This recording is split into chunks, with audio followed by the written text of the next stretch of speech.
We had people, as I said, from all over the Commonwealth. We had a young delegate from Barbados. We had someone from Sri Lanka. We had also a couple of Maltese delegates who brought in their variety and wealth of perspective on gender-related issues. We were divided in different working groups and talked about, for instance, the role of governance and how young people can actually meaningfully engage in local, national, and international governance structures. How can we bring in our voices and our perspectives? So, Fatima, you were in these groups, and when you were talking to the young people, were there any issues that they raised that particularly surprised you? I was actually quite surprised to learn that there's a real gap for young people to come together and talk about gender issues. The main reason why the Royal Commonwealth Society put this forum and this network together was that many young people said there are structures they can engage in, but it's really difficult to find space to talk about gender issues from a youth perspective. And I think this is taking into account that we have different perspectives on gender-related issues. So how should young women and girls be treated? How can we actually also raise our voice? There was a statistic that I learned that in some countries, more than half of young people are below the age of 18, but the average age of a parliamentarian is over 60. So that's just one example to show that young people actually do not have a voice and can't bring in their perspective. You were talking earlier about making sure young people are empowered to use their voice, but I guess it must be having quite a negative impact if they feel like their voice isn't being heard at the moment. What's the point in even trying? I think that was the other. I think you're right, but on the other hand, I met a lot of activists who work on the ground and who directly see a gradual impact on what they're doing. For instance, I met an inspiring young woman from Kenya who was supposed to be to undergo female genital cutting, but her father refused to do so. Unfortunately, he was killed by community members that didn't accept that he did not want to go with tradition.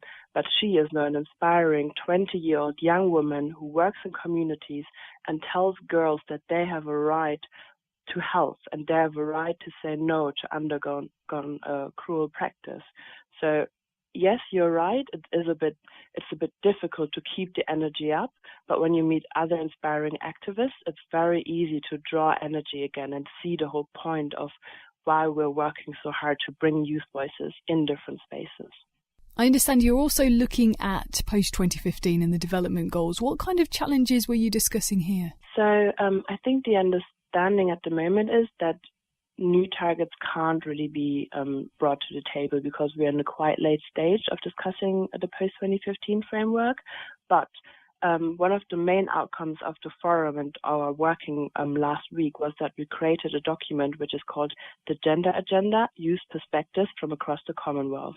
And we actually spent 3 days of working together in our respective working groups and coming up with Agenda 5, which are the network's top priority policy recommendations.